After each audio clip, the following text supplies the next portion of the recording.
이 이야기는 지난 600년 동안 해미읍성을 쌓고 지키며 살았던 사람들에 대한 기록입니다.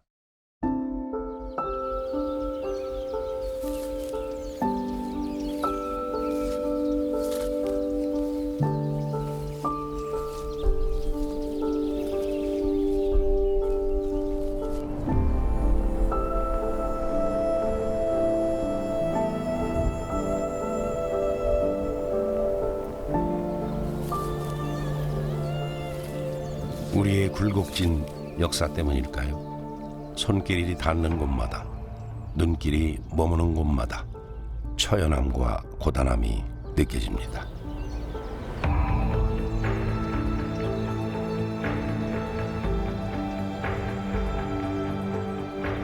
역사의 현장을 찾는 이유, 어쩌면 시간의 징검다리를 건너서 켜켜이 쌓인 묵직한 과거와 마주하는 기분이 들어서일 겁니다.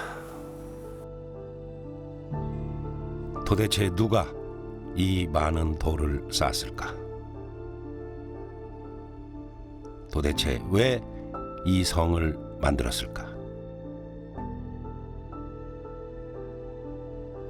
그리고 이곳엔 어떤 사람들이 살았을까?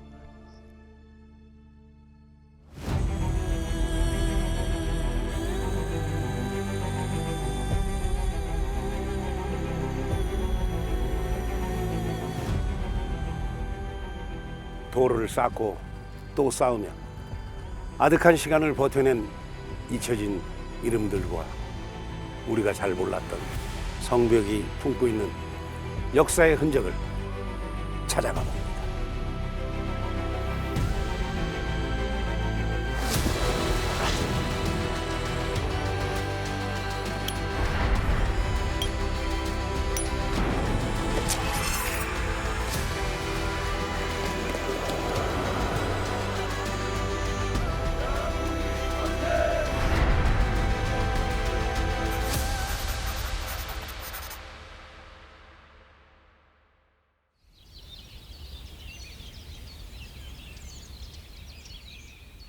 사실 우리가 오늘날 해미읍성이라고 부르고 문화재 명칭도 해미읍성으로 되어 있습니다만은 실제 그 성은 읍성이 아닙니다. 읍성은 그 지역의 수령, 그러니까 백성들이 이렇게 활용하기엔 백성을 통치하기 위한 그러한 고을 치수로서의 성을 우리가 읍성이라고 하는데, 해미에 있는 그 성은 고을 치수로서의 성이 아니고 충청도 해안가를 방어하기 위해서 수축한 성으로서 병영성입니다. 고려 말에서 조선 초에 이르는 격동기, 왜구의 침몰이 잦았던 곳, 충남 서부 해안가, 지금의 내포입니다. 당시 나라의 조세로 바치는 곡식인 세곡이 모이는 창고, 조창이 있었고, 또 이 세곡을 실어나르는 조운선이 다니던 길목이었기 때문에 왜구의 침탈이 빈번했습니다. 국제적으로도 중국의 이제 원나라에서 명나라로 교체되는 시기이고, 특히 일본의 경우 남북조 시대였기 때문에 일본의 중앙 통제력이 지방에 그다지 미치지 못했습니다. 고려 말기에 중앙의 지방 치안이 매우 미흡했던 시기였기 때문에 그들이 한반도 해안 지역에 많은 침구를 했던 것이죠.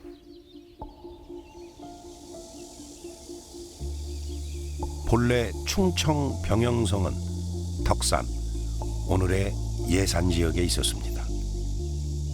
해안가에서 멀리 떨어져 있던 덕산은 왜구의 침입에 신속하게 대응하기 어려웠기 때문에 해안가와 가까운 지역으로 병영성을 옮겨야 한다는 논의가 꾸준히 이어졌습니다. 그렇다면 해미로 옮겨지기 전 잠시 충청 병영의 역할을 했던 덕산성의 현재 모습은 어떨까요? 병영성의 흔적이 남아있을까요? 한 50m 구간인데 드문 사례로 잘 보존이 되어 있습니다. 오히려 잊혀져서 역설적이지만 잘 보존이 되어 있거든요. 고려 말에 축조된 덕산 병영성. 병영성이 해미로 옮겨지기 전까지 서해안 방어를 위한 군사 기지로서의 역할을 합니다.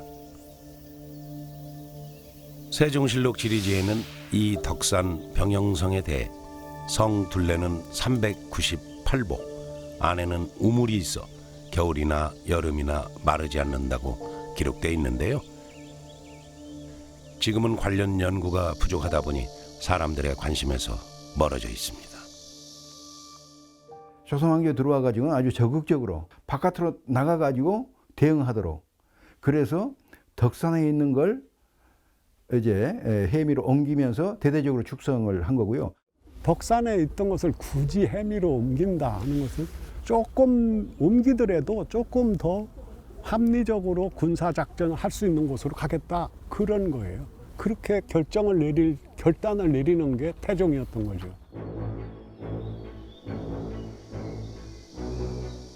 태종은 1416년 2월 서산과 태안, 도비산 일대에서 군사훈련을 겸한 수렵대에 강무를 엽니다.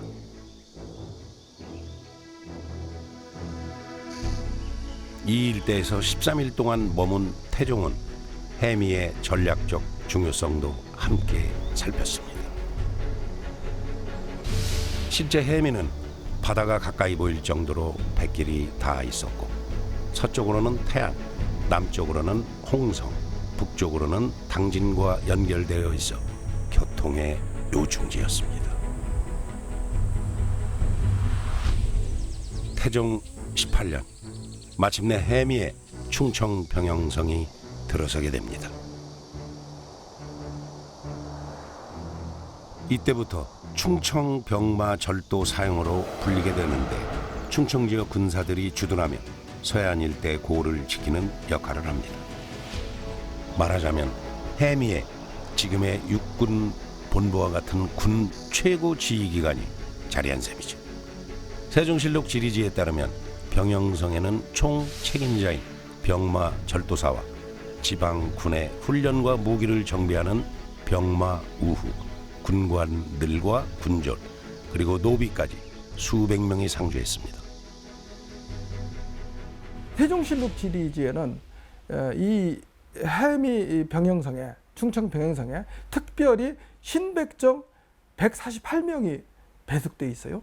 이게 아주 저는 주목할 만한 의미가 있다고 생각합니다. 이 신백정은 원래가 북방에서 끊임없이 내려온 북방 유목민족들이 태종, 세종 시기에 새로 우리의 그 백성청에 편입되어 가면서 신백정으로 편입된 거거든요. 그 신백정이 그 많은 148명이나 해미 병영성 안에 배속되었다는 얘기는 국가에서 이 시기에 해미 병영성을 얼마나 중요한 전략적 요충지로 생각했는가 하는 것을 짐작해 합니다. 충청 병영성에 근무했던 관리들에 대한 기록 역시 남아 있습니다. 대부분 총 책임자였던 병마 절도사에 대한 기록인데, 이 가운데 우리가 꼭 기억해야 할 인물, 충청 병사 조숙기가 있습니다. 충청병사 조숙기는 경국대전을 선포했던 성종시대의 인물입니다. 1491년에 충청병사로 부임했습니다. 그가 막상 이곳에 충청병사로 부임해 보니 4개의 문 중에서 하나만 멀쩡하고 나머지는 다 내려져 있는 상태였고, 시설도 보수할 것이 많았습니다. 그래서 쓰러진 문들 새로 다 만들고, 그 다음에 시설 같은 거 다 보수한 다음에 가장 이 지역에서 경치 좋고 전망이 좋은 곳에 정자 하나를 만듭니다.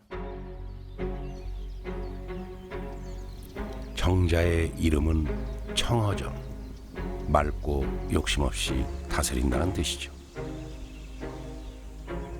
성종 22년인 1491년 충청병사 조숙기는 해미읍성 가장 높은 곳에 이 청어정을 세웠습니다. 서해를 감시하는 막로 역할을 했을 뿐 아니라 당시 관리들과 문인들은 이곳에서 무예를 익히거나 시를 짓기도 했습니다. 하지만 일제강점기 청어정터에는 일본인들에 의해 신사가 지어졌고 조선인들을 강제로 참배케 했던 아픈 역사도 간직하고 있죠. 해방 이후 신사는 철거됐고 1976년 지금의 모습으로 복원됐지만 신사와 함께 만들어졌던 진입로는 아직 그대로 남아 있습니다. 또 충청 병영성 시절의 해미읍성을 거쳐간 사람 중에는 우리가 잘 알고 있는 충무공 이순신 장군도 있습니다. 이 충무공은 이곳에서 10개월 동안 군관으로 근무하면서 충청병사를 보좌해서 해안가로 침투하는 적은 어디로 올 것인가 예상 침투로를 분석하고 또 지형 정찰하고 이를 대비하기 위한 전술토의를 하고 작전 계획을 수립했습니다. 소급장교 시절, 지금으로 말하는 소위 중이란 말이죠. 그때 굉장히 말하자면 좀 어설프기도 하고 뭔가 아직 이렇게 덜 성숙된 그런 시기가 이제 해미읍성 기간이라고 생각이 되는데 어떻든 그런 기간을 거쳐서 성장해서 이제 그런 그 영웅적인 그런 인물이 이제 된 것이기 때문에 1592년 임진왜란으로 조선의 전 국토가 황폐해졌고 수많은 백성이 목숨을 잃었습니다. 조선의 군사제도는 전란을 거치면서 새롭게 개편되는데요. 이전까지 바다를 통한 외구의 공격에 대비하고 방어하는 게 중요했다면 전란 이후 내륙의 방어에 국방 전략에 무게가 실리게 됩니다. 해미읍성에도 큰 변화가 생깁니다. 효종 2년인 1651년 인근 반양리에 있던 해미현 치소가 지금의 해미읍성으로 합쳐지고 충청 병영은 내륙인 청주로 이설됩니다.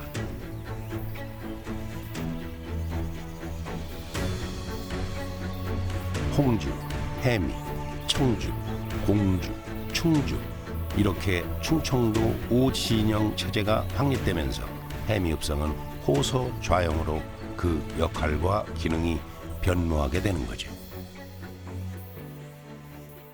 해미의 충청 좌영장이 그 지역의 치안을 담당하는 토포사까지 겸하게 되죠. 그래서 해미 현감 겸 충청 좌영장 겸 토포사가 되는데요. 해미읍성은 조선 후기에도 단순한 고을 치수로서의 읍성이 아닙니다. 돌을 쌓아 만든 해미읍성은 오늘날까지도 잘 보존되어 있습니다. 하지만 돌을 옮기는 일도 높이 쌓아 올리는 일도 그 당시 분명 쉬운 일은 아니었을 겁니다. 크고 작은 이 많은 돌은 대체 어디서 가져온 걸까요? 또 누가 어떻게 쌓아 올린 걸까요? 성곽 자체가 워낙 규모가 큰 구조물이다 보니까 이것을 뭐 단순히 해미현에 있는 분들끼리만 성곽을 지을 수 있는 상황은 아니었습니다. 그래서 충청도에 있는 여러 지역의 분들을 여러 지역에 있는 백성들을 동원을 해서 성곽을 지었는데 그걸 일정 구간 나누어서 그 축조가 있었던 것으로 봅니다. 해미읍성 같은 석성을 쌓기 위해선 많은 양의 돌이 필요했습니다. 전문가들은 인근 산에서 가져왔을 것으로 보고 있는데 돌은 다듬지 않고 채굴한 그대로 사용했고 아래는 큰 돌로 쌓기 시작해 위로 갈수록 차츰 작은 돌로 쌓습니다. 쌓인 돌을 자세히 살펴보면 여러 고을에 이름이 새겨져 있는데요. 글자를 새긴 성돌, 바로 각자 성석입니다. 여기서부터 어디까지는 어느 고을에서 싼다. 그리고 규정이 5년 이내에 무너지면 그 다시 동원해서 쌓아야 돼요. 규정이 그렇습니다. 성벽에 훼손이 되든지 하면 그 자기 책임을 거기다 실명제를 한 거나 똑같죠. 저희가 2013년부터 16년까지 해미읍성 전체 성벽을 조사를 했고요. 그 과정에서 추가로 지명들을 많이 확인을 하게 되었습니다. 그 중에 하나가 덕은이라는 지명인데요. 현재 충청남도 논산시에 있는 은진현의 옛 이름입니다. 그 지명이 사용된 시기가 1417년부터 21년 사이, 21년, 20년 그 이전 시기에만 사용되던 명칭이었기 때문에 기록에 나와 있는 축조 시기랑 그리고 이 성벽에 남아있는 각자 성석의 시기랑 일치하는 부분을 확인할 수 있었습니다.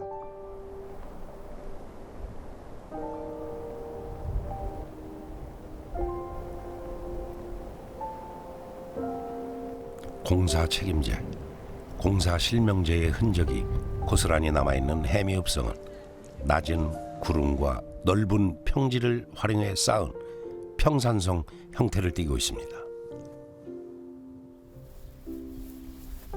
태종 17년인 1417년부터 세종 3년인 1421년까지 4년 동안 축조가 이루어졌는데 그 뒤로도 긴 시간 끊임없는 개보수를 통해 성종 22년인 1491년에 이르러서야 제대로 된 성곽 형태가 갖춰지게 됩니다. 현재까지 확인된 각자 성석은 모두 25개. 비록 각자 성석에 기록된 건 지역의 이름이었지만 이렇게 아로새겨진 건 민초들의 피와 땀과 눈물이었습니다. 임금 하나를 위한 성 그런 거 아니었습니다. 백성들이 땀과 눈물이 다 거기 배 있는 그렇게 됐기 때문에 애착이 있는 우리 모두의 성, 이웃 고을에 있는 성도 지켜져야 내 생명과 재산이 지켜진다고 생각했기 때문에 여러 고을의 사람들이 여기 모여서 성을 쌓고 나는 어디서 왔다 간다고 그 기록까지 남긴 그러한 성이 해미읍성이었습니다. 절박하고 고단한 삶을 살았던 민초들. 이들이 흘린 피와 땀과 눈물은 해미읍성 순교의 역사로도 이어졌습니다. 내포 지역은 조선 후기 천주교 전파의 중요한 거점이었습니다. 죄인을 잡아들이고 처형하는 토포사를 겸했던 해미 현감이 막강한 권력을 바탕으로 천주교 신자들을 체포해 재판했고 처형까지 담당했습니다. 조선의 천주교 박해시기 해미와 내포 지역에서 순교자가 많았던 것도 바로 이 때문입니다. 이들 대부분은 자유와 평등을 외치던 평범한 농민이나 천인이었습니다. 같은 인간으로서 같이 하느님의 자손인데 나는 주인이 되고 너는 노비 노릇 할 수 없다. 그러니까 해방시켜 주는 것이죠. 그 당시에 사람들 입장에서 보자면 그건 미친 짓이죠. 이건 국가의 기본적인 사회 질서 문란사범으로 천주교가 몰릴 수밖에 없는 겁니다.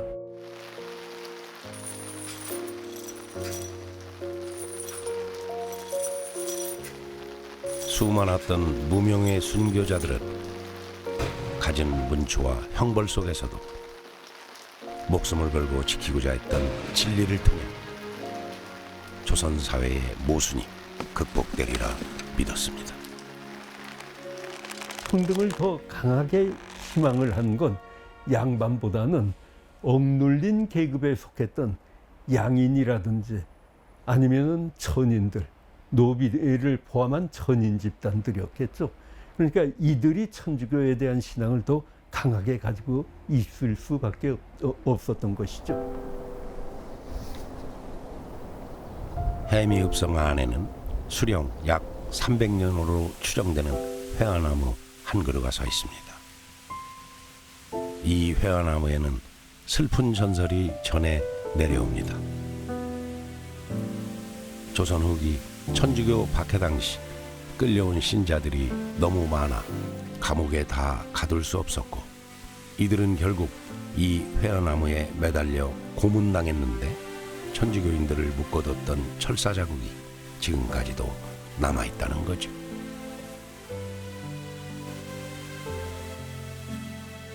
이 전설의 회화나무는 모든 걸 지켜봤을 겁니다. 조선 사회의 불평등과 불합리한 신분 질서를 극복하고자 신앙 안에서 자발적으로 항거했던 민초들의 모습을 가장 가까운 곳에서 말입니다. 탄압과 박해로 이어져 왔던 해미읍성 안에서의 순교의 역사는 교황청을 통해 국제 성지로 지정되며 그 숭고한 가치를 인정받습니다. 해미 순교 성지를 단순히 그 참혹한 죽음의 땅으로만 기억했기 때문에 순교 성지가 된 건 아니죠. 해미는 순교지로서의 의미와 더불어서 자발적인 신앙의 수용지라고 하는 의미를 교황청은 일찍부터 알고 그걸 강조를 해줬습니다.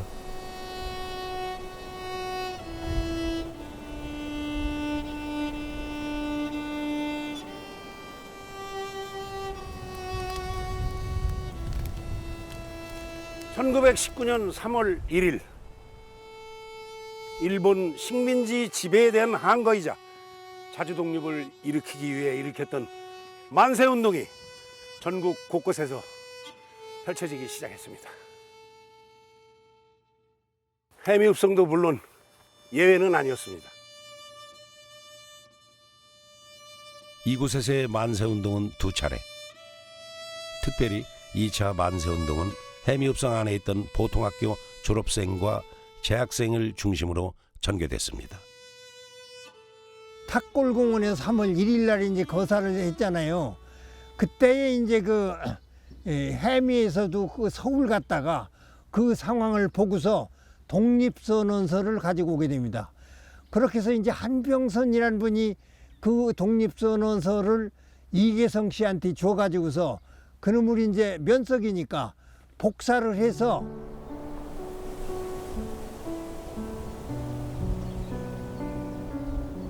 해미 면사무소 서기였던 이계성은 전달받은 독립선언서를 대량으로 제작합니다. 3월 24일 해미 보통학교 졸업식을 계기로 만세운동을 벌이자며 졸업생 김관용을 설득했고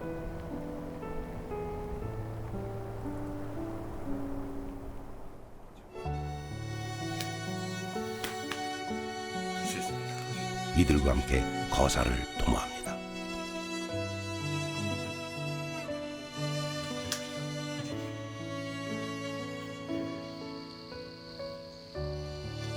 밤 11시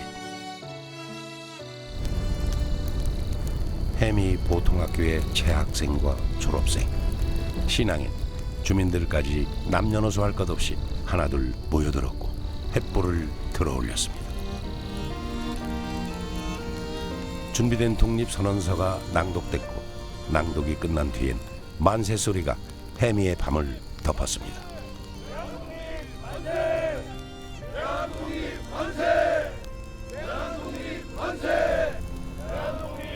이들은 태극기를 흔들며 해미읍성 남문과 서문, 우시장을 지나면서 대한독립 만세를 목청껏 외쳤습니다.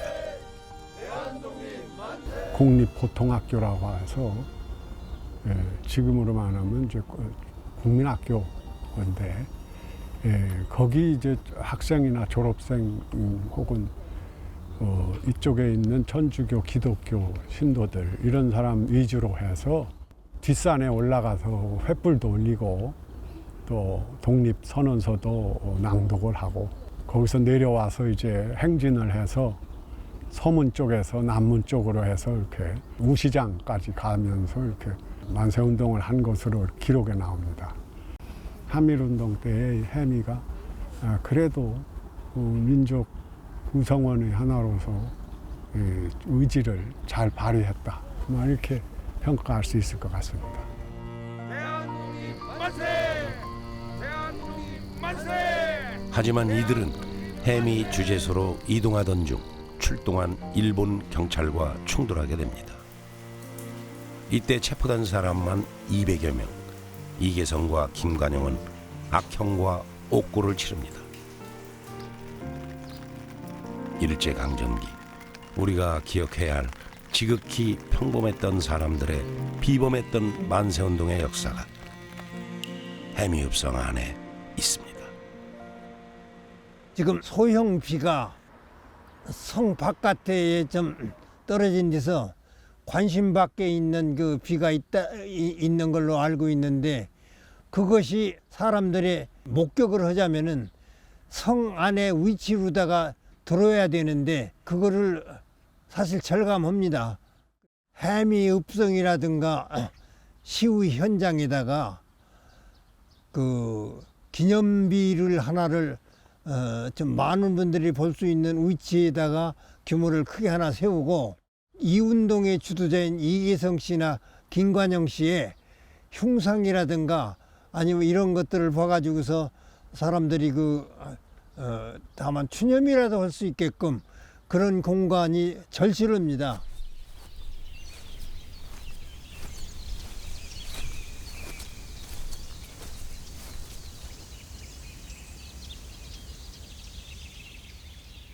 저는 60년도에 태어나가지고요. 해미에서 태어나서 해미읍내에서 태어나서 지금까지 살고 있는 장선복입니다.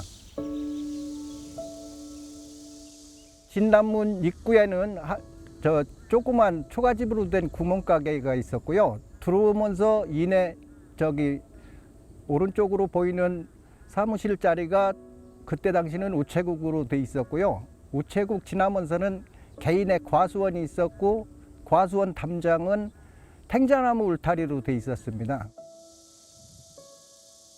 그때 당시는 군데군데 많이 무너져 있었습니다. 지금 제가 오른쪽으로 갈치고 있는 읍성들이 거의 무너져 있는 상태였었습니다. 국민학교하고 우체국하고 면사무소하고 과수원들, 우리가 졸업하면서 이제 국민학교고 이제 성 복원 사업으로 인하여 다 이제 철거기 시작을 했죠. 국민학교도 바깥으로 옮기고. 일제강점기, 해미읍성 안에 있던 관아 건물이 철거되고 그 자리엔 학교와 면사무소 같은 기관이 들어섰습니다. 해미읍성 복원 사업이 시작된 1973년 전까지 160여 채의 민가도 있었죠. 이 시기에 조선시대 160여 개에 달했던 전국의 많은 읍성이 빠르게 훼손되고 철거된 겁니다.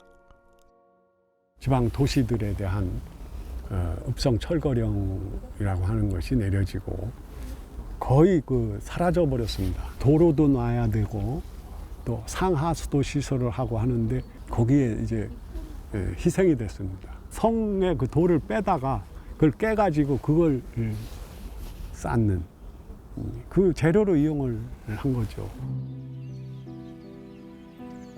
과거 해미읍성은 탱자성이라고 불릴 만큼 탱자나무가 성곽 전체를 둘러싸고 있었지만 지금은 흔적조차 찾아볼 수 없게 됐고,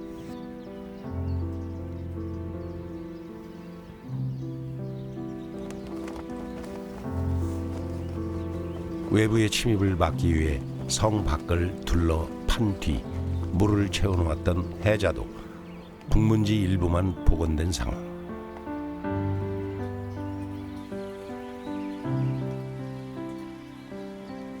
지금도 해미읍성 곳곳에선 온전한 복원과 관리를 위한 보수공사가 진행 중입니다.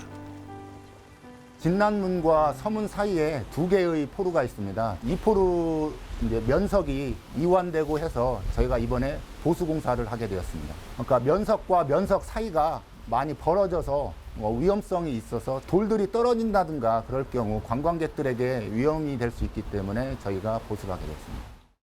그동안 많이 했습니다. 제가 알기로는 발굴조사도 좀 하고 정비 사업을 많이 벌였습니다.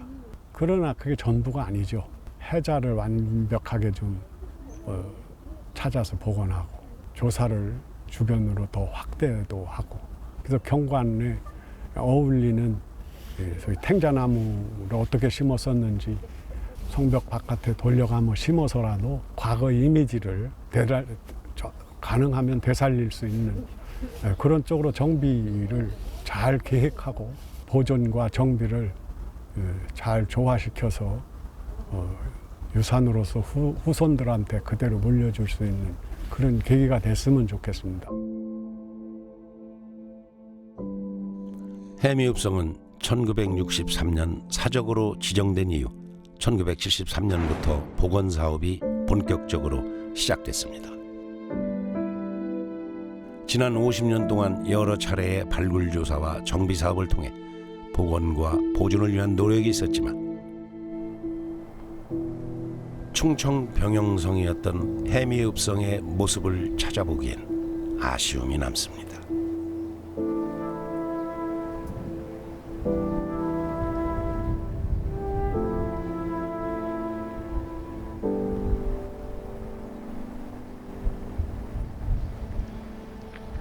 문화유산이 아닌 것이 없다고 말할 만큼 나라 곳곳이 문화재로서 가치가 높은 프랑스. 프랑스 남부 옥시타니 지역의 카르카손. 도시 전체가 1100년대에 만들어진 성벽으로 둘러싸여 성체 도시로도 불립니다. 중세시대 모습 그대로를 간직하고 있는 카르카손은 1997년 유네스코 세계유산으로도 지정됐습니다. C'est bien, c'est normal. Ah ben c'est beau et puis on va y revenir encore se promener. Castle. Castle. I think it's a special castle, this one, yes. We visited some in Germany and this is extremely large and interesting, I think, yes. 카르카손은 고고학적으로 주목할 만한 유물이 많은 도시였습니다. 하지만 세월의 풍파 속에 황폐해져 채석장으로 이용되기도 했죠. 19세기까지 카르카손 중세 요새는 폐허 그 자체였습니다. 하지만 당시 가장 유명한 프랑스의 건축가이자 복원 전문가인 비올레르 듀크 주도로 재건이 시작됐고 이후 중세 건축의 상징이 됐습니다. On a présenté le dossier comme étant une remarquable réhabilitation d'un patrimoine ancien. Si on était parti sur le patrimoine ancien, ça ne marchait pas. Car ça a été réhabilité par Viollet-le-Duc pendant tout le XIXe siècle. Et donc, là, ça a été pris en considération car effectivement, c'était la démonstration que dans le monde entier, on pouvait conserver un patrimoine en le réhabilitant. Il pesait aussi une menace sur ces fortifications, c'est qu'elles disparaissent complètement parce qu'on s'en servait de carrières de pierre. Donc avant même de restaurer, d'imaginer de restaurer ces remparts, l'État français a décidé de préserver les ruines et donc de protéger par décret ces fortifications. Le niveau de protection que l'État français a concédé à ce site date du milieu du XIXe siècle. Donc c'est un niveau de protection très haut et c'est grâce à ce niveau de protection très haut que ce patrimoine s'est transmis de génération en génération jusqu'à nous. 카르카손을 복원하는데 걸린 시간은 약 80년. 역사 속으로 사라질 뻔했던 이 중세 요새는 한 건축가의 추진력과 프랑스 정부의 적극적인 지원 그리고 중세 요새 역할에 대한 명확한 이해와 해석이 바탕이 된 복원 덕분에 세계 문화유산으로서 그 가치를 인정받았습니다. Les fortifications ont ceci de particulier qu'elles résument 1000 ans d'architecture militaire depuis l'Antiquité gallo-romaine jusqu'au tout début du XIVe siècle. Presque toujours les parties hautes des remparts, c'est-à-dire les toits et ce que l'on appelle le crénelage. Donc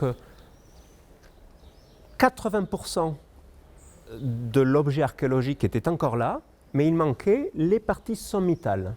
Mais elles gênaient à la lecture et à la compréhension de l'ensemble. Donc on a refait ce qu'il manquait et enlevait ce qu'il y avait en trop pour retrouver une image claire et précise de la fortification. 카르카소는 중세 요새로서 완벽한 형태를 유지하기 위해 해마다 수백만 유로를 들여 성벽을 관리하고 도시를 보존하고 있습니다. L'État gère les remparts, gère le château, et nous gérons le restant. Eh bien, l'État, en fait, a la responsabilité de la conservation, de l'entretien et donc de la transmission aux générations futures de ce patrimoine, mais aussi de la valorisation de ce patrimoine auprès des publics. 연간 평균 80만에서 90만 명이 찾던 카르카소는 세계문화유산 등재 이후 한 해 200만 명의 방문객이 찾는 세계적인 관광도시가 됐습니다. 하지만 너무 많은 관광객이 방문할 경우 문화유산에 대한 이해도가 현저히 떨어지게 될 뿐 아니라 보존과 관리도 어려울 거라 판단한 카르카소는 최대 방문자 수의 기준을 정하고 초과하지 않도록 시스템을 구축하고 있습니다. 수용 범위를 넘는 과잉 관광, 이른바 오버 투어리즘에도 대응하고 있는 셈이죠.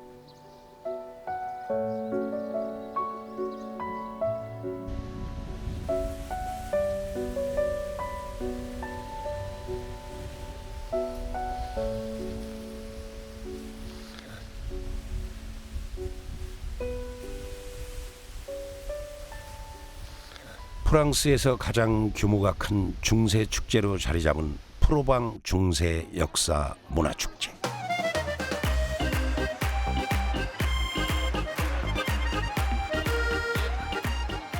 방문객들은 중세 도시 모습 그대로 재현된 곳에서 중세 시대의 복장을 하고 축제를 만끽합니다. Nous, on est en viking. Ah, viking. Et moi, en pirate.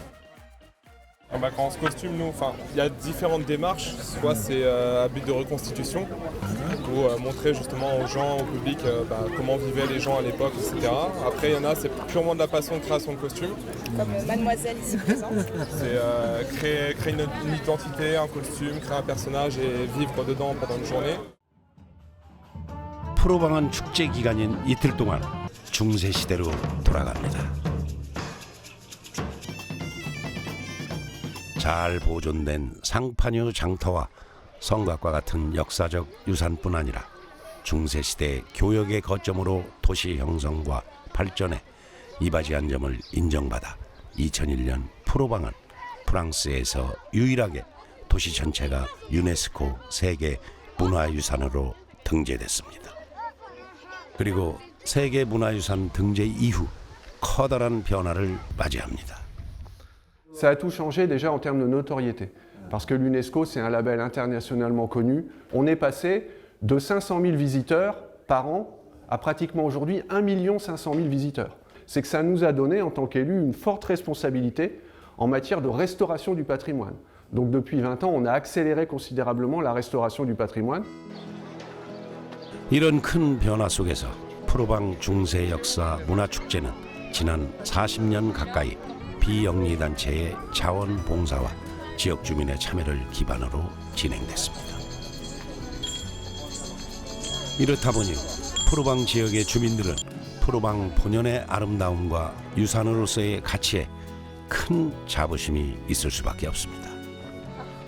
주민들의 적극적인 참여가 지금의 프로방 중세 역사 문화 축제를 만들어낸 셈이죠. De reconstituer vraiment une époque médiévale dans toute notre ville haute pour que nos visiteurs se retrouvent dans cette époque où on avait nos artisans, nos foires de champagne.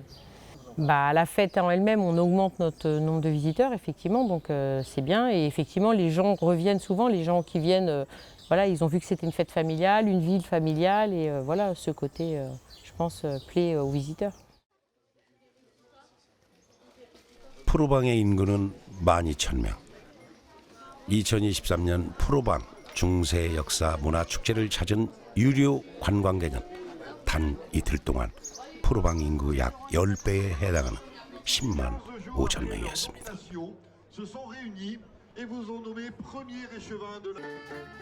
전 세계에서 프로방을 찾는 방문객은 한 해 평균 160만 명에 달합니다.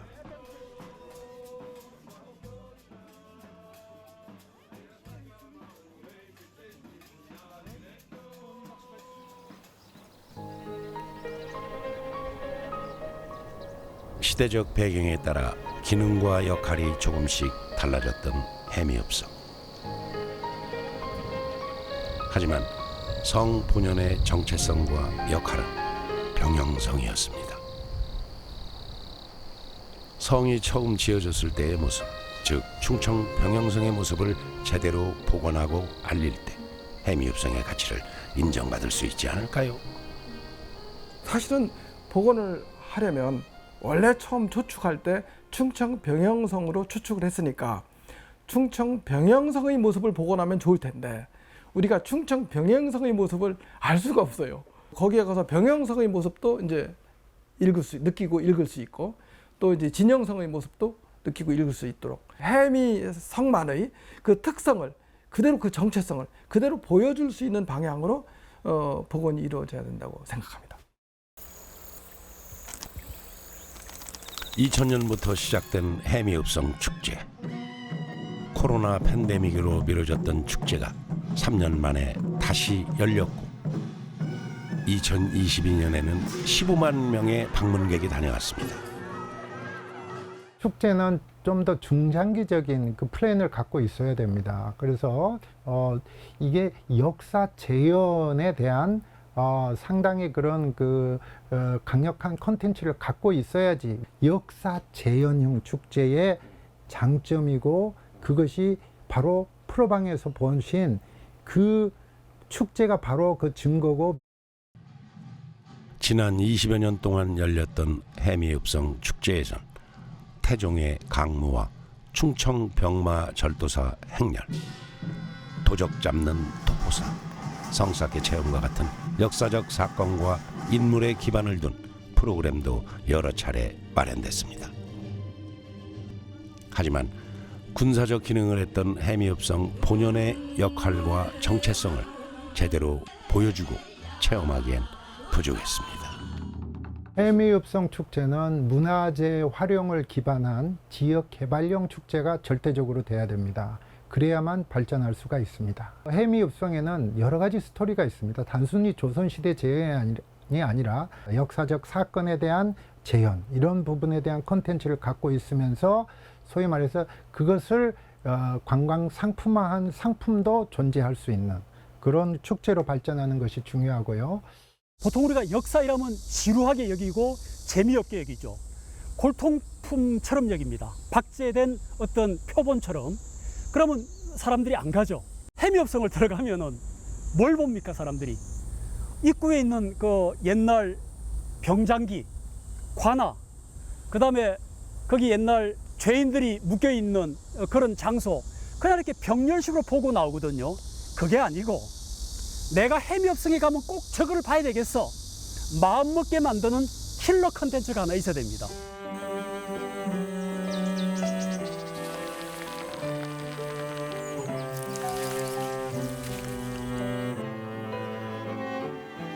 해미읍성만의 역사적 가치를 널리 알리고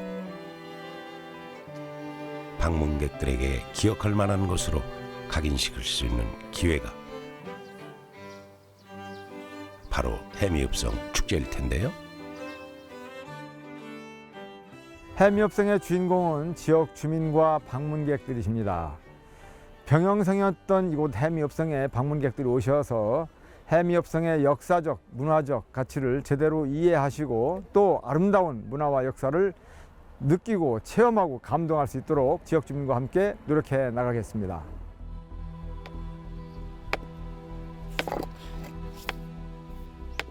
이 땅에 들풀 같던 민초들의 삶은 대체로 순탄치 않았고 시대는 바뀌었어도 이들의 삶은 좀처럼 나아지지 않았습니다. 크고 작은 돌을 쌓아 올린 사람도,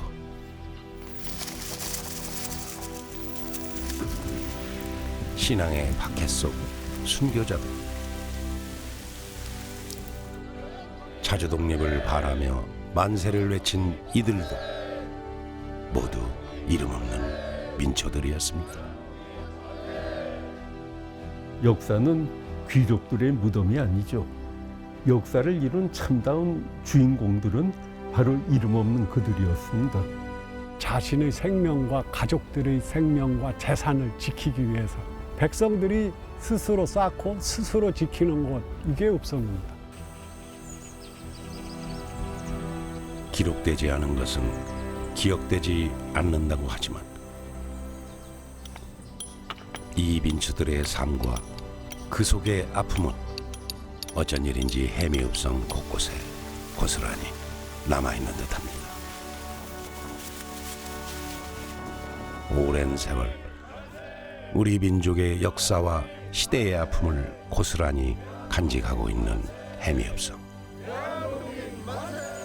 지난 600년의 이야기가 바로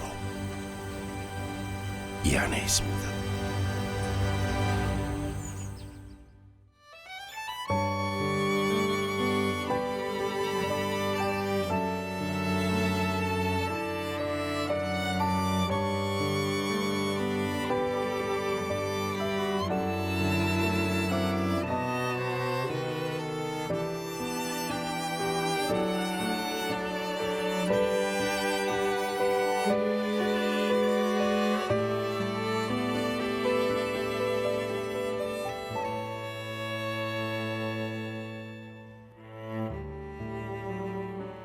성을 쌓아 외적을 막고자 했던 그때보다 우린 얼마나 스스로를 잘 지키고 있을까?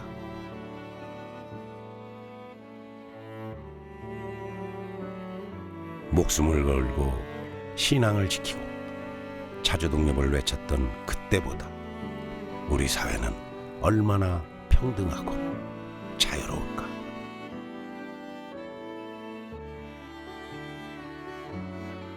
역사는 과거와의 끊임없는 대화, 해미읍성의 오래된 역사 속에 우리의 오늘과 내일이 있음을 이제 알게 됐습니다. 당신이 몰랐던 해미읍성의 역사는 우리가 애써 기억하고자 할 때 살아있는 문화유산이